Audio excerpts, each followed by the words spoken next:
तो काटो और अपना फर्नीचर बना लो, पानी है तो उठा लो, अपना कोई बेवरेज बना लो. आप जो कर रहे हैं वो are you replenishing that? The way businesses are done, if they're not in the interest of farmer or inadvertently affecting farmers negatively, such businesses would find it very difficult to continue. You're not in the board just to raise hand and say yes and no. That's right. You have to have certain view about the business that will add value. You will bring a view that no one else has given. But women are not on the boards much. Not as much certainly as they are present in the business ecosystem.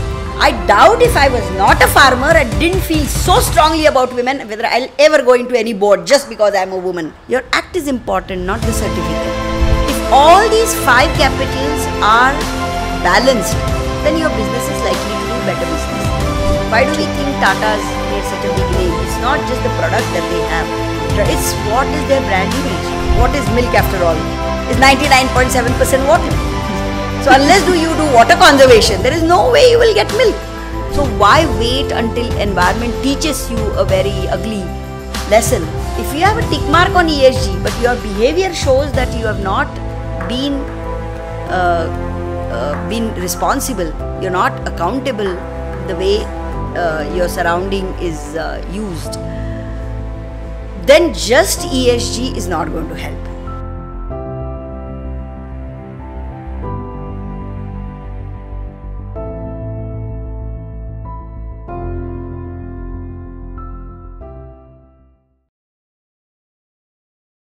Hello, welcome to this series of podcasts from MentorMyBoard, where leaders thrive. Let's deep dive into the minds of boardrooms and understand about the corporate governance. From Seemantinee Khot, who is here with us to speak about how is the boardrooms and the governance shaping the future. Seemantinee ma'am has been an independent director on the board of Suzlon Energy Limited. She is also on boards of several NGOs, a celebrated independent director, I can say. And thank you, ma'am, for joining us in this podcast. Welcome, Neha. How can I help you? Tell me. Yes. Ma'am, let's start with the basic. What, according to you, is governance? Well, that's a very interesting question. For me, governance is being able to decide resource use in the interest of all. That there is no injustice on anybody and everybody's interests and needs can be fulfilled. Particularly as you sit on the board as independent director, you are there representing, I believe, all those who are not there in the boardroom. True.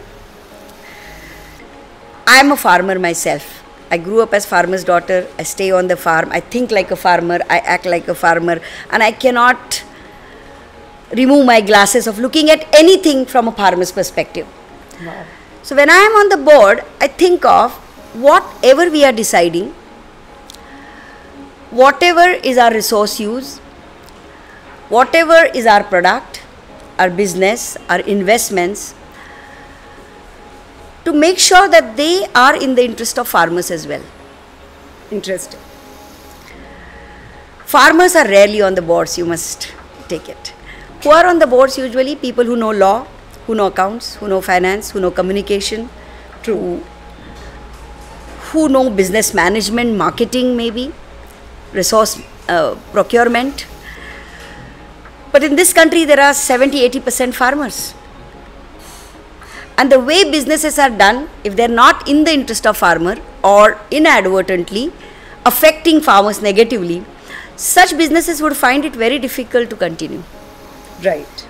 I'm a woman, as you know, and MentorMyBoard is all about it. There are very few women on the board. Among shareholders, there'll be women. Yes. Or those who take decisions on the behalf of families, women may influence. Of course, among the employees, there are women. Among the suppliers, there may be women. But women are not on the boards much.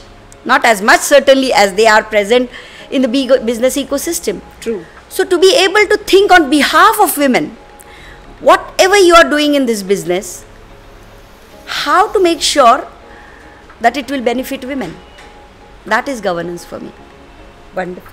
So people who are unlikely to be in the board to speak for themselves, you speak on their behalf, you speak their mind, you talk their aspirations, you look at their future. That's why you are there. True. And all of these might even find some representative there. But what about a mute spectator of business? Environment. Who in the board is talking about environment? Whatever you are doing, is it indirectly, directly, inadvertently, without your knowledge, or with sometimes with your knowledge, affecting the air quality, water quality, impacting the green cover around? Is it polluting?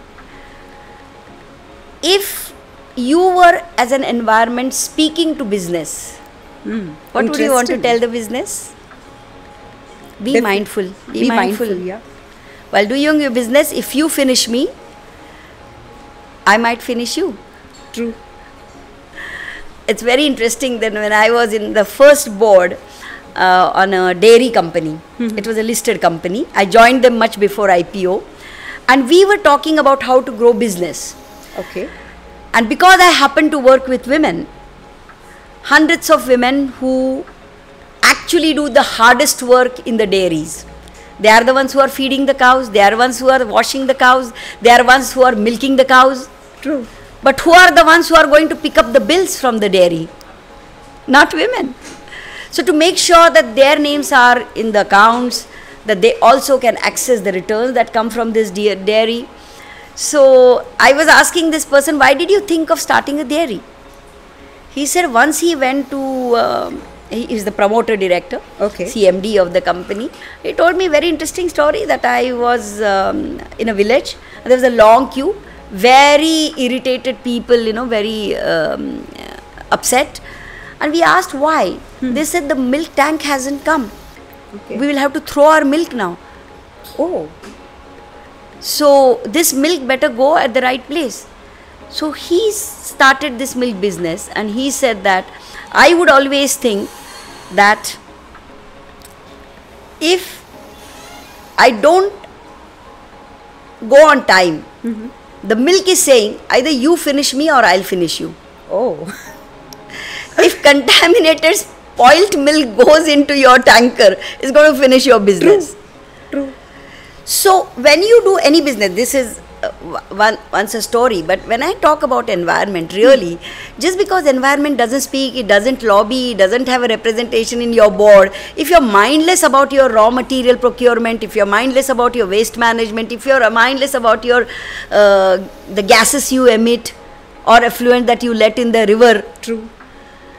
just because the river cannot protest, just because the mountains are not coming in your board, one day when all this will be too much, I'm sorry because I don't want to take a particular, but it will become Wayanad, it will become Marin, it will become Ishadgarh. One day they'll just gulp you and eat you up. True.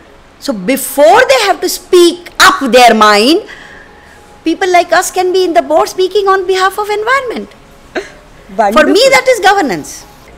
Amazing. I understand you've been appointed as an independent director since 2013 when it was made mandatory for women directors to come in the boardrooms, right? Yes. And you've been appointed, I think, even before that, but then actively working from that time.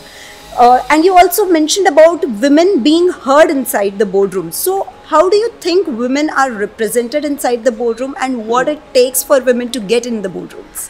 Yeah, well, I joined my first formal board in 2010 when one dairy company was going for an IPO. Okay. And they wanted to grow their business from 5 lakh liters of milk to 20 lakh liters of milk. And I said that what is milk after all? Is 99.7% water. So unless you do water conservation, there is no way you will get milk. Because the same water body that is there or rainwater that falls is used for jowar, the same is used for sugarcane, the same is used for drinking water purpose, and the same if you are going to snatch for your animals just to get more milk out of them, the farmers are not going to be happy about it. Instead, if you replenish the water bodies, do rainwater harvesting, there will be ample water available for you, and that's a sure way of getting more milk. Wonderful. Because milk is 99.7% water. Start becoming conscious about rainwater harvesting. If you want 20 lakh liters of milk, multiplied by 365 days, that many, and multiplied by 3.5 liters of water, because all the water that a cow drinks doesn't become milk. Correct. There is also, other byproducts that happen, and there is also pasteurization. So every 1 liter of milk, if you need 3.5 liters of water, that much more milk you will have to produce. So I went into the board because I could directly show the connection between business growth and your stakeholders' interest. Correct. So I don't think I went into the board because I was a woman. Because I understood milk, because I understood how women behave, and I said, who are the ones in the family who the hardest business, milk business. If you have even one animal at home, you can never go out even for one night. That's true.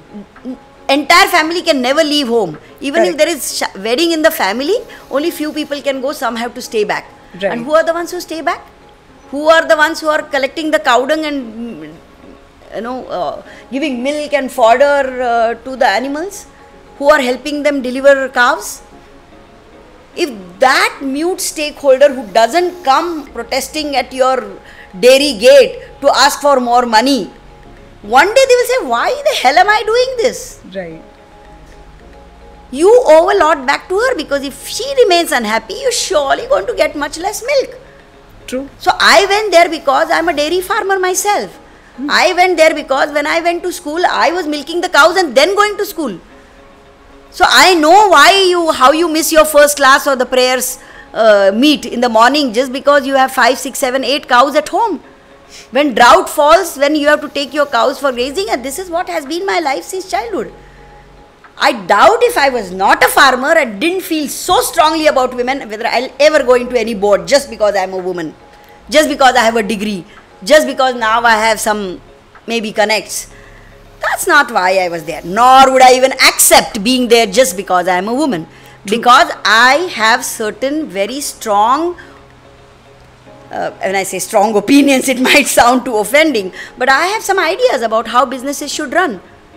What will be the challenges to this business? Will such a business even grow if they are unmindful about their stakeholders and supply chain? So only because you have a certain expectation from a business, a certain solution that can be provided for business sustainability, a certain viewpoint, certain approaches, certain behavior that will benefit its direct and indirect stakeholders. If you understand that, then I think there is any fun in being on the board. You're not in the board just to raise hand and say yes and no. That's correct. You have to have certain view about the business that will add value. You will bring a view that no one else has given. That's no one else has thought about. That's very important. So I think who you are, how genuinely you feel about the issues that concern the business, and do you even have any solutions to it, or are you only raising issues? Important. So knowing the issue, feeling for the issue, and taking active role in resolving these issues, being mindful about everyone else that is involved in it and not just business, I think gives you the right to be on the board. And that is what will make you effective on the board. Wonderful. So this brings me to my next question. ESG is what we are speaking today, but what I understand is we have been following it since ages. Reduce, recycle, reuse has been our philosophy since ages, and it is being talked inside the boardroom so closely now. How do you see that ESG evolving now from the influence of the West? Well, now there is a whole lot of talk about it, but we have known for ages that businesses who have been mindful about their environment, society, their employees, the community around, have always succeeded. Why do we think Tata's made such a big name? It's not just the product that they have. Right. It's what is their brand image. How are they seen? And they are seen as they are seen only because of their conduct for so long.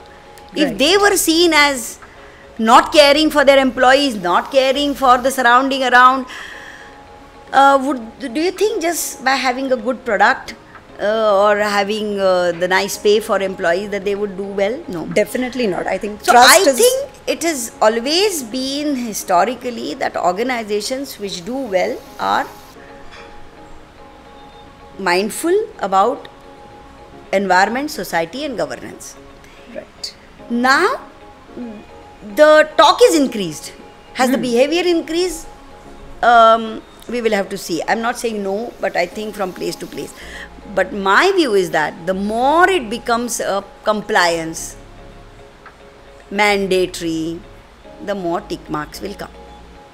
Perfect. If it is to be done, without which you will not get XYZ, Correct. then it's better to be seen as done. Right. But is it being done or not is another question. So unless those who are deciding on behalf of the business, the entire life cycle, Right. maybe from procurement of raw material to R&D for the future products, if each one in the business is thinking about how my business will create a minimal impact on the natural environment around, the social Correct. capital around, Right. the physical capital around. In sustainability, we talk about 5 capitals: Correct. financial capital, natural capital, physical capital, social capital, and human capital. Wonderful. If all these 5 capitals are balanced, then your business is likely to do better business. If you are doing, using and exploiting natural capital in order to do better business, then many beverages companies have seen that extracting a groundwater level for a bottle of beverage has, a community has reacted to them. True. And now they are trying to be water plus. So what they want to show is that we are not extracting more water than what we need. Right. And only then some of their lost glory can come back. So if whether you have ESG compliance or not, whether your reports are filed, are they assured reports, etc., is one thing. But in your entire life cycle, you have been careful not to trample upon the natural environment, not to spoil it any further, as far as possible enhance it, not to be anti-community but pro-people, and making sure whether it is their health, whether it is their employment rights, whether it is the relative poverty that gets created when businesses come, all of these, if they have been mindful about that, and the way they do business is not secretive but transparent, Very important. is not just compliant but ethical, then there will be more trust for the business, and only such businesses will thrive. If you have a tick mark on ESG but your behavior shows that you have not been responsible, you're not accountable the way your surrounding is used, then just ESG is not going to help. At the same time, ESG helps because there are certain parameters, there is a framework which gives you a language for your efforts. True. So if you've been genuinely doing something for the environment and being mindful of society and their aspirations and needs, then there is a way to even reflect that. So I'm not saying it's useless, but by itself it's not. So one must go beyond compliance and look at the business and governance as a means for sustainable development of all. Wonderful. Not just ours. Yes. If I think of only my business but don't bother about anything around, then slowly other people will also not mind about you. True. So I think it's important that there is a ESG or environment, social and governance belief system, that you are accountable to the very the core of it, that we are responsible, we are accountable. We cannot take back things as opportunity cost, that जंगल है तो काटो और अपना furniture बना लो, पानी है तो उठा लो, अपना कोई बेवरेज बना लो. आप जो कर रहे हैं वो, are you replenishing that? Important. And all said and done, no businesses can claim that we have zero impact. Of course. Greenest of the businesses, like I always say, that if we were to even just sit and meditate, you will be emitting carbon dioxide. So there is no act anyone can claim is without any impact. True. Being mindful of that impact in each of your behavior and decision, showing that you care and that you will act upon it, so that you will at least minimize the impact, and wherever possible you will offset it. That will build more trust for you. Correct. And increasingly now, it's not just community, as in community has become so global. So when it comes to FDIs, when it comes to hedge funds, when it comes to principles of responsible investment, any corner of the world, if demands any investments, you will be seen through a magnifying glass to see not just how profitable you have been as business, how wonderful is your product, but while creating that, are you by design or inadvertently making any negative impact? And because that magnifying glass is not going to say, oh well, you have a certificate. It's just like, a lot of us have certificates from the university. True. If you are asked to talk 10 sentences on that topic, perhaps you are not. So it's like acquiring a certificate. That doesn't guarantee, but doesn't follow about what is being said. So Right. I feel that ESG is important, but it's ESG as a compliance standard, and tick mark is not. To have that perspective, to have those as principles, to have those as belief system, being accountable and reflecting, showcasing. I don't mean just for the sake of showing to the world, but genuinely making those efforts and being seen as making those efforts is very, very important. So it is gathering momentum. It will gather momentum the way the whole world, I'm not saying just within India or within certain business sector, it has become very important that we as humankind learn to live in peace with environment.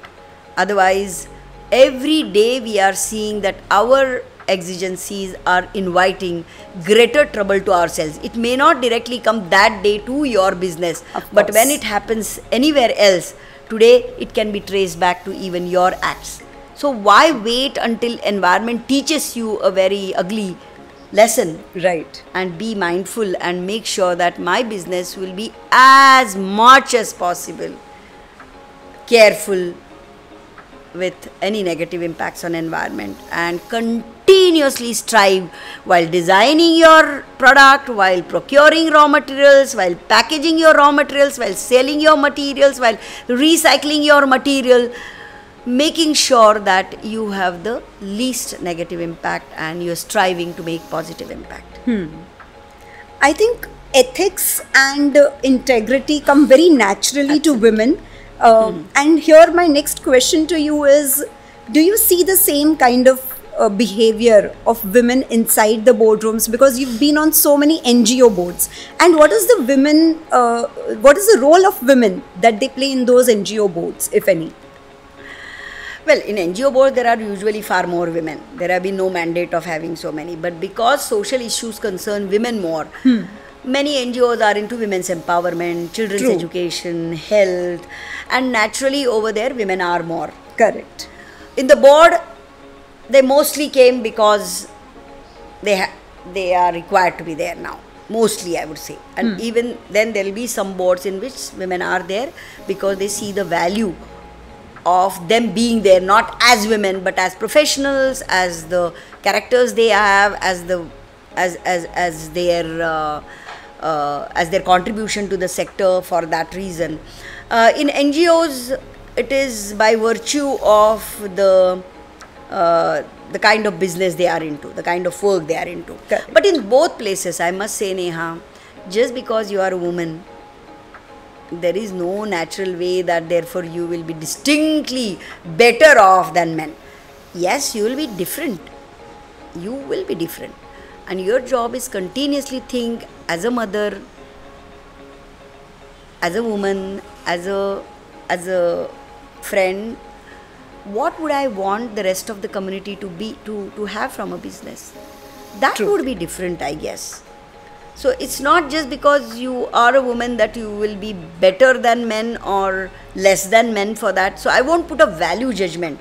But because of the certain roles that they play, certain responsibilities that they have, no wonder they will bring a different perspective. Definitely. And they do. The thing is that most boards are so full of men, and way men, the culture that men are used to, that it takes time for women, even outspoken women like me, to get used to that and raise your voice. But there are ways of doing it. You don't have to fight for space and speak there. You could voice maybe in the tea break. You could write. You could excuse yourself and raise it as a question rather than a suggestion.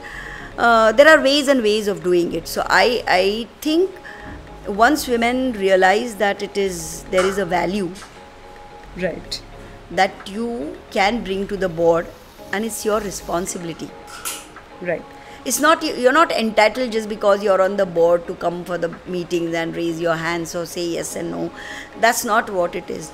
To think on behalf of, like you said in the beginning in governance, to speak on behalf of all those who do not have the opportunity to speak out in the board. Think about what would my fellow women say?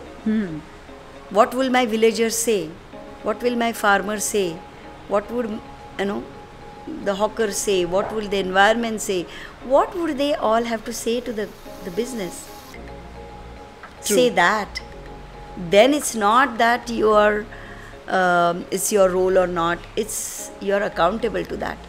It's your privilege. It's your duty. Interesting. So you must speak out. Of course. So, I understand there is a lot of greenwashing that is going around. We've generally seen that, there are a lot of plants that are cut, the huge trees. And then in return, there are some small plants which are kind of, sown somewhere. And that has been shown in the ESG reports all the while. So, what is your take on that and how do you see it? I think I partly answered your question earlier as well. Yeah. It's not important to have that reporting indicator and a tick mark or a assured report. Yeah. It's important to have that mindset. If you're genuinely feeling that my having to take a bite from the nature just because my product demands it, but if you're seen as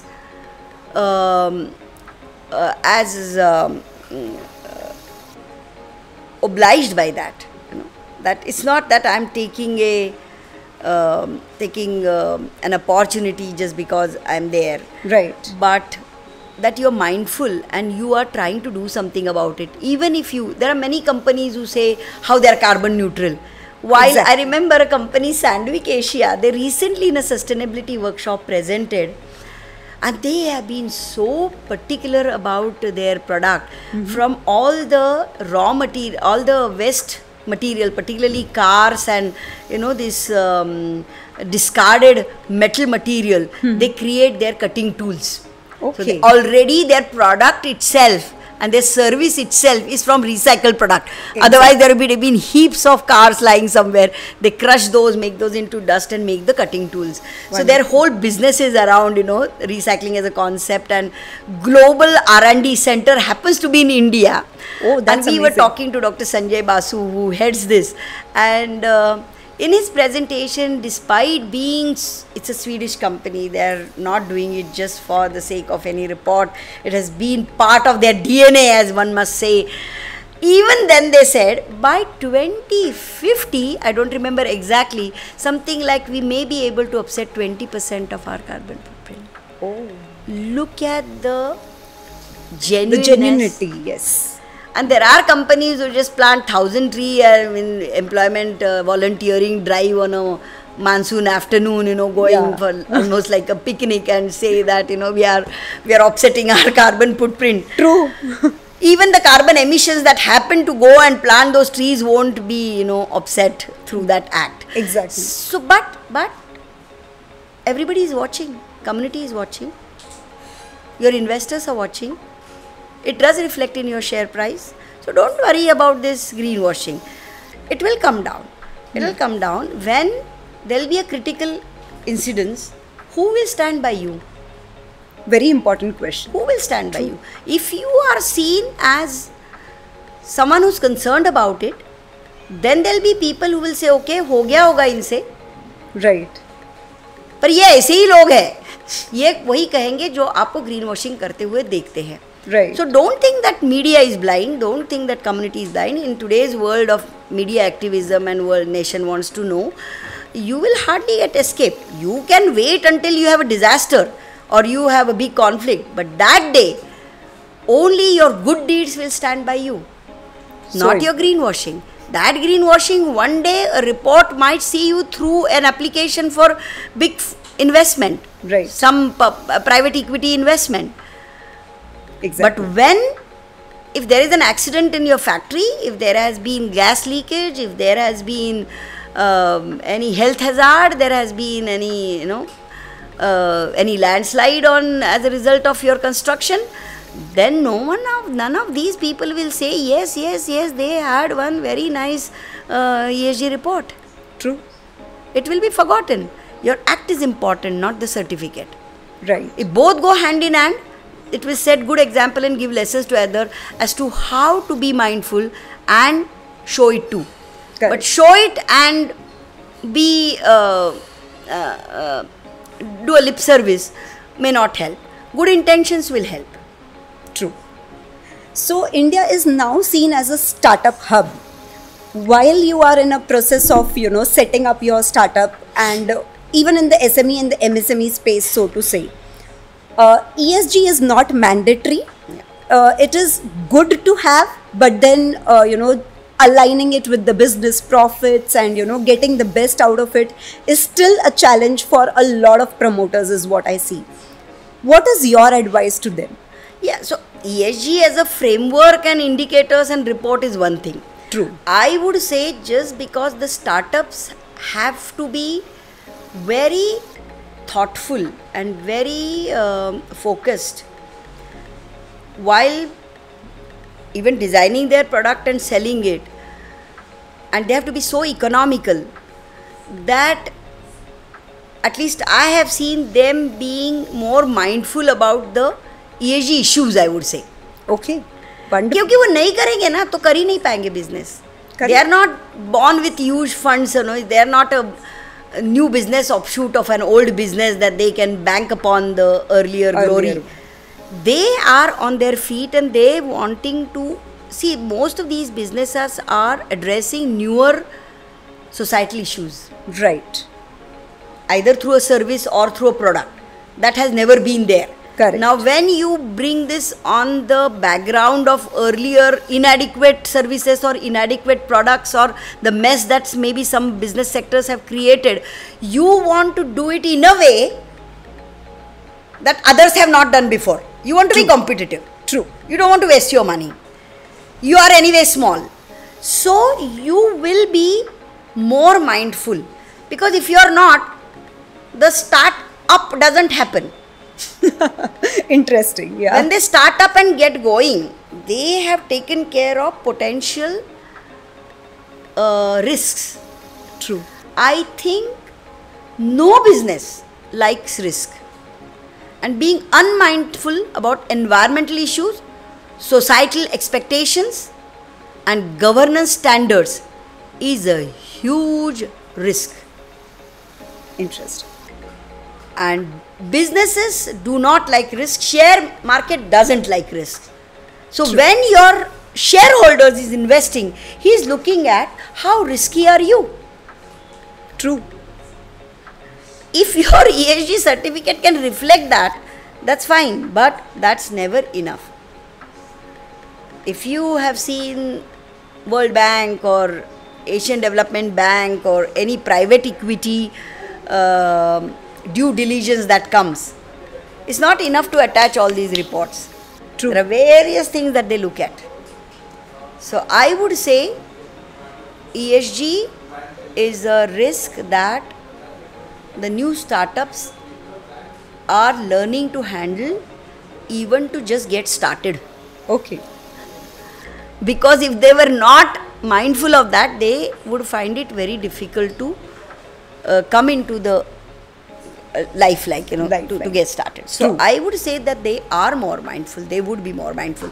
It's the big businesses who want to have indiscriminate growth and couldn't care about from where my raw material comes, etc. They are the ones who usually would be careless about it. Okay. But मेरा तो छोटा ही यार, मेरे को आगे आना है. I want to be seen good. I want to be good. So the difference is between doing good And being seen. being good. True. Wonderful. If you're being good, leave alone looking good. Certificate is about looking good, man. True. Because your greenwashing is about doing good. Correct. Being good is some way of sustaining. Wonderful. Thank you. I think it was an amazing chat with you on various facets that include ESG, on governance, on what compliances matter to, the small, the mid-size and the big companies as well. Some last thoughts with respect to women directors in the NGO boards that you would want to share with the audience? I would tell to the boards in NGO, to the board members in the NGOs, that you deserve to be in business boards. Right. Because they're already thinking about ES and very often even G. Yes. Because just to exist, they don't earn anything. Correct. Their whole existence is on being good. Right. They come into existence because they want to do something better about environment, society, and being seen as that, so that community also participates. Right. Those who are opaque, of course, nobody is with them. So I'm not talking about NGOs who are not doing the kind of business they say into. They are not for profit. What are they therefore for? They are doing things with altruistic objectives. Right. So they want to contribute greater good back to environment, society, and be seen doing this. Otherwise, society won't trust them, and they Right. desperately need people's participation. They can't do it by themselves. They're not going to hire bandwagon to do their thing. Right. They rely on community support. So the way the successful NGOs, the successful not-for-profits have been doing business, I would say is a lesson to the boards of profit-making companies. Amazing. So I would say you deserve to be here, to be on these boards. And to those who are in the profit-making companies, I would say you are accountable to being good. Interesting. You are put there by the society, by, as I said, unrepresented stakeholders, to ensure that whatever happens in that boardroom is in the interest of all. All. And if it is not for some reason, then we must take steps to offset that impact, do something that will repair that impact, but in any case, not pretend as if it is not there, ignore as if we don't care, but do something about it so that you are seen as a trustworthy business. Right. So your role is very important as women, as whoever you are. Don't try to be in the board, be like someone else. Oh, I want to be like the chartered accountant. Oh, I want to read my balance sheets like this. Oh, no, not required at all. I don't understand much of all these finance business, but I am very sensitive about the way communities are. And Right. that's what I must bring to the board. So I would say don't copy anybody. You are unique. You have a unique relationship with society. You have a unique perspective for environment, and you must bring that to the board. Wonderful. It's not that it's your duty. You're accountable, and here is an opportunity for you to do that. Losing out on that opportunity is, I think it's a losing proposition. Why be there? True. So be your unique self Be is your- the message that you want Yes, to give to and a be lot good. of. Be true to yourself and be good. True. Yes, so what goes around comes back around is also the philosophy, and that is what Seemantinee ma'am has been highlighting for us in this entire podcast series. And thank you so much for being here with us. It was indeed a pleasure to speak to you.